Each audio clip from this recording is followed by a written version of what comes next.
الذين لا يؤمنون بالله واليوم الآخر وارتابت قلوبهم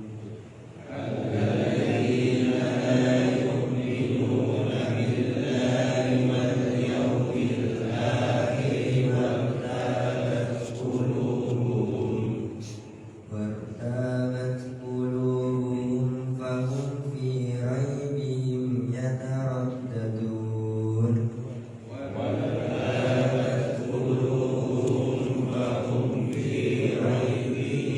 يترددون ولو أرادوا الخروج لأعدوا له عدة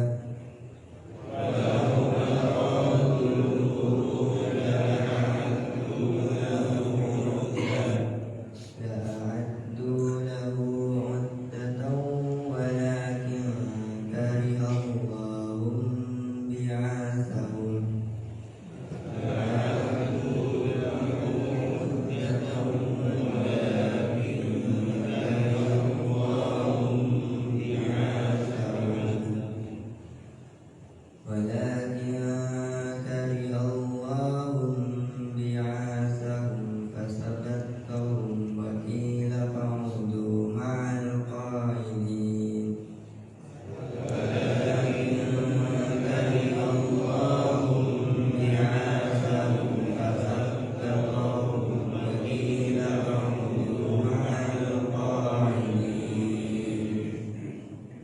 لو خرجوا فيكم ما زادوكم إلا خبالا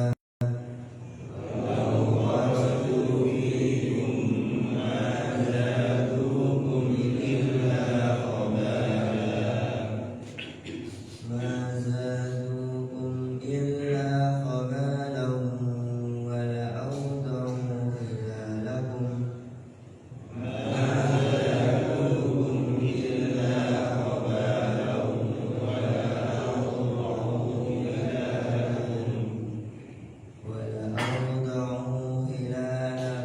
يبغونكم الفتنة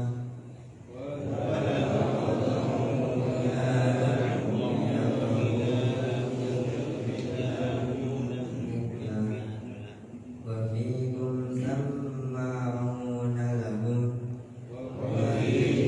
سماعون لهم والله عليم بالظالمين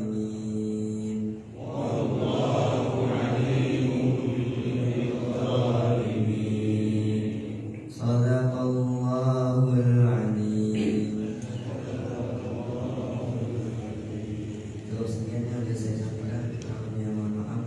Wabillahi taufiq wal hidayah. Wassalamualaikum warahmatullahi wabarakatuh.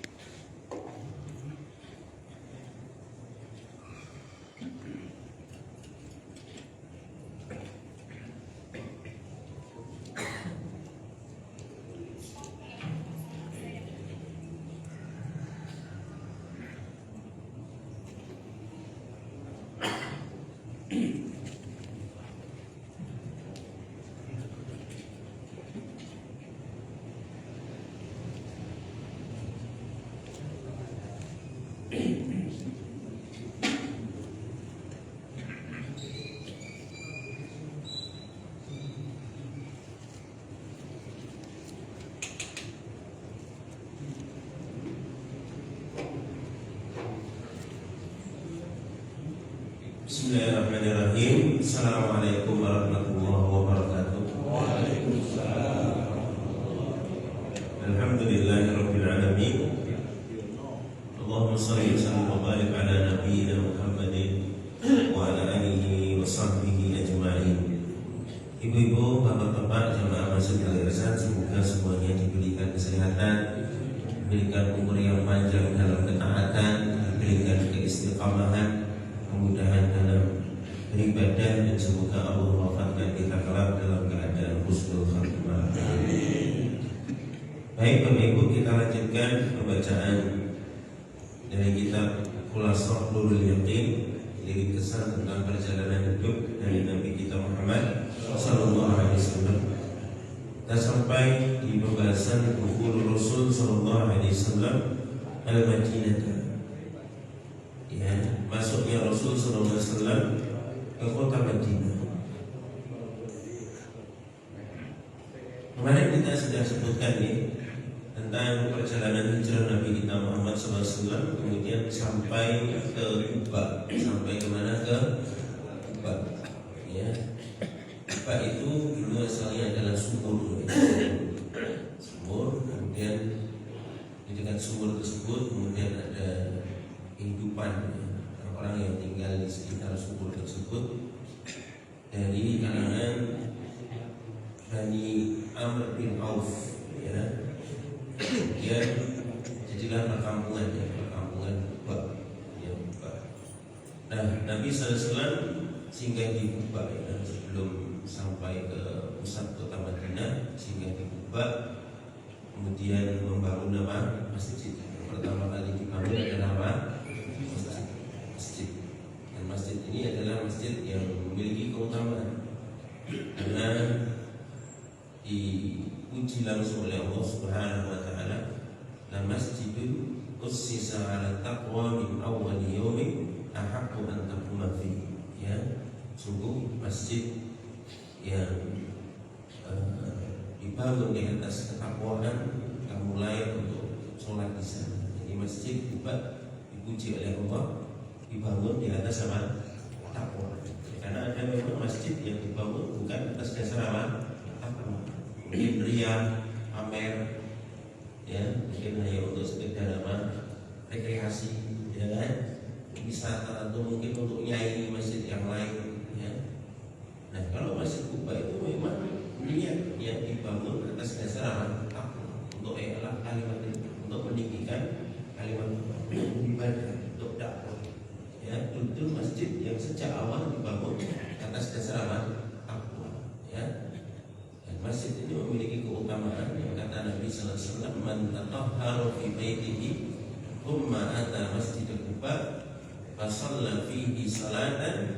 Ya, dan siapa yang bersuci dari rumahnya kemudian mendatangi masjid Kuba, kemudian sholat di sana, sholat di masjid Kuba tersebut, ya, karena lahu dia mendapatkan ya mithlu ajri umrah atau kama qala Rasulullah SAW, dia mendapatkan sebagaimana pahala bahu umrah. Ya, maka biasanya jemaah umrah kalau saat berada di Madinah biasanya diarahkan untuk menuju masjid Kuba karena memiliki keutamaan sholat di sana sebagaimana pahala orang yang berumrah. Ini keutamaan masjid Kuba. Dan Rasulullah SAW tinggal di Kuba selama 2 pekan. Selama apa? 2 pekan bangun masjid. Tapi jangan dibayangkan masjidnya kayak masjid Al-Irsad ini. Maksud cukup, ya kan? 2 pekan ya, sulapan ya gitu ya. Ya, dia masjidnya seadanya saja. 2 pekan Nabi membangun apa? Masjid. Ya. Setelah membangun masjid, maka Rasulullah SAW meninggalkan perkampungan Bani Amr bin Auf tadi, kemudian melanjutkan perjalanan menuju pusat kota Madinah, kemudian tiba di satu lembah. Ini perkampungan Bani Salim bin Auf, dan saat itu hari Jumat. Ya, kemudian Rasulullah SAW mendirikan sholat apa? Jumat. Dan itu sholat pertama ya dalam sejarah sholat apa? Jumat. Ini perjalanan dari Kuba menuju apa? Ya, Madinah. Ya, ini Rasul mendirikan sholat apa? Jumat. Ya. Kemudian Rasul SAW melanjutkan perjalanan lagi, dan disinilah pembahasannya. Ya, lamma dakhala Nabi sallallahu alaihi wasallam al-Madinah. Ketika Nabi sallallahu alaihi wasallam ya memasuki kota Madinah, karena la yamurru bi baitin, bahwasanya beliau sallallahu alaihi wasallam tidak melewati satu rumah pun min buyutil Ansar, dari rumah-rumah penduduk Ansar, illa sa'aluhu, kecuali mereka semuanya meminta kepada Nabi sallallahu alaihi wasallam ayat sila indahu, agar Nabi sallallahu alaihi wasallam berkenan untuk tinggal di rumah mereka pada rebutan. ada rebutan agar rumah mereka dijadikan tempat singgah Nabi kita Muhammad Sallallahu Alaihi Wasallam. Ya, karena mereka sudah sangat merindukan Nabi Sallallahu Alaihi Wasallam karena sebelumnya mereka sudah banyak yang masuk agama Islam. Kita ingat pembahasan sebelumnya tentang peristiwa Bai'at Aqabah, tentang peristiwa Bai'at Aqabah. Ya, para sahabat radhiyallahu alaihim ajma'in ketika Nabi sallallahu alaihi wasallam sebelum hijrah, ketika masih di kota Mekah, ya, orang-orang dari penduduk Yathrib itu Madinah, ya, saat itu datang hendak berhaji, kemudian janjian dengan Nabi sallallahu alaihi wasallam, ya, dan kemudian membaiat Nabi sallallahu alaihi wasallam dalam peristiwa Bai'at Aqabah untuk janji setia melindungi Nabi sallallahu alaihi wasallam. Bila Nabi sallallahu alaihi wasallam. Kemudian yang mulia namanya Mus'ab bin Umair untuk khidmah, ya, untuk apa? Mengutus, ya, untuk mengajari penduduk Yathrib dengan ajaran Islam. Maka dikirimlah siapa? Mus'ab bin Umair untuk mendakwai penduduk apa? Yathrib atau penduduk apa? Madinah. Maka tersebarlah, ya, Islam di kota Madinah. Di antaranya adalah jasa besar dari sahabat yang mulia siapa? Mus'ab bin Umair.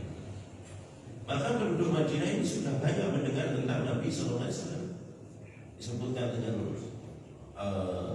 kepribadian Nabi Sallallahu Alaihi Wasallam demikian, sehingga orang-orang mengagumi, ya, Nabi Muhammad Sallallahu Alaihi Wasallam, bagaimana kepribadiannya, bagaimana akhlaknya, ya. Akhirnya ketika Nabi Sallallahu Alaihi Wasallam, ya, datang ke kota Madinah, mereka menyambutnya dengan sangat bergembira. Dan mereka menginginkan Nabi sallallahu alaihi wasallam mau singgah, ya, di, ya, rumah, ya, mereka untuk rebutan. Maka tali kekang dari unta Rasul sallallahu alaihi wasallam untuk rebutan, ya, agar mau yang diajak untuk mau singgah di rumah mereka untuk rebutan. Tapi Nabi sallallahu alaihi wasallam menolaknya dengan cara halus. Nabi sallallahu alaihi wasallam mengatakan khalluha fa innaha ma'murah. Biarkan saja, biarkan unta ini berjalan.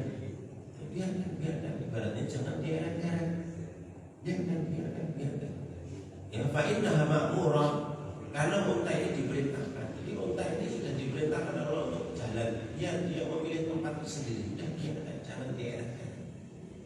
Ya, maka ketika unta ini berjalan melewati satu rumah dari penduduk Ansar, ketika sudah kelewatan, ya, penghuni tersebut, ya, merasa sedih. Kenapa? Karena sudah kehilangan kesempatan untuk ditempati Rasulullah SAW. Kemudian melewati rumah kedua, ya, untanya belum menderum, sedih lagi. Kemudian melewati rumah yang ketiga, untanya masih tetap sedih. Ya, karena kesedihan, ya, hilang kesempatan, ya, sebagai penjamu Rasulullah SAW. Sampai akhirnya unta tersebut menderum di satu tempat, di, ya, satu pekarangan, yaitu tempat pengeringan kurma milik dua anak yatim namanya Sahal dan Suhail dari Bani Najjar, Najjar, ya, dua anak yatim punya anak. Mungkin nggak anak yatim tapi kaya? Mungkin, ya, mungkin karena orang tuanya mungkin punya harta, ya, kemudian diwariskan kepada siapa? Anaknya. Ya, ini harta anak yatim tidak boleh diambil, ya. Hati-hati terhadap kerabat-kerabatnya, ya. Mentang-mentang anak belum paham, kemudian apa? Ya, kemudian dimain sama Pak dia, ya, ya. Kemudian, ya, dianggap itu hartanya. Anaknya cuma dikasih sepeda BMX.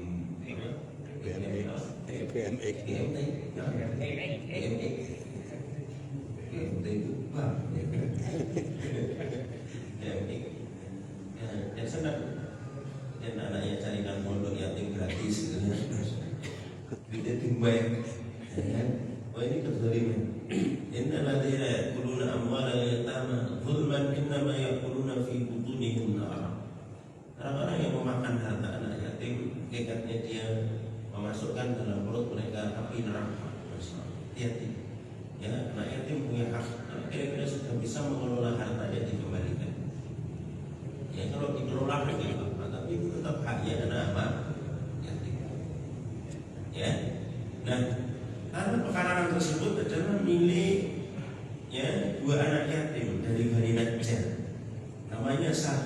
sungai.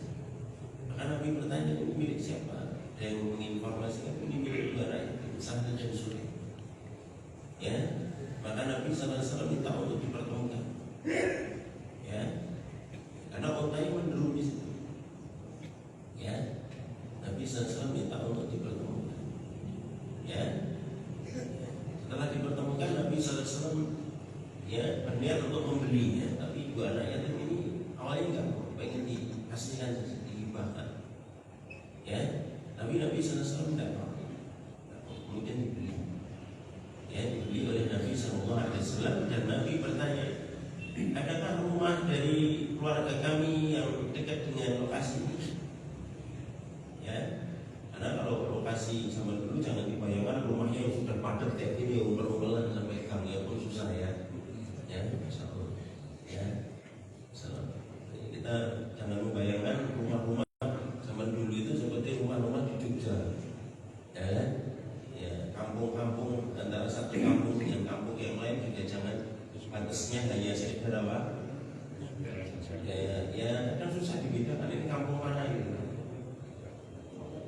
Bahkan di negeri kita di sebagian wilayah pun mungkin di luar Jawa ya antara satu kampung dengan kampung yang lain batasnya kan jelas itu mungkin ada hutannya gitu. Ya, karena itu masih tanah ya. Nabi masih tanya ini yang dekat dengan sini rumahnya siapa dari keluarga kami. Nabi menyebutnya sebagai keluarga. Maka dikatakan yang paling dekat adalah rumahnya sahabat yang mulia Abu Ayyub Al-Ansari. Ya, rumahnya sahabat siapa? Abu Ayyub Al-Ansari. Maka rumah itulah yang berhak ya untuk ditinggali Nabi SAW di yang paling dekat, yang mudah paling dekat. Maka jangan mencari yang paling apa? Bagus. Ada penduduk kampung ini yang rumahnya paling aman? Enggak. Yang paling bagus, yang paling bisa jamu saya? Enggak.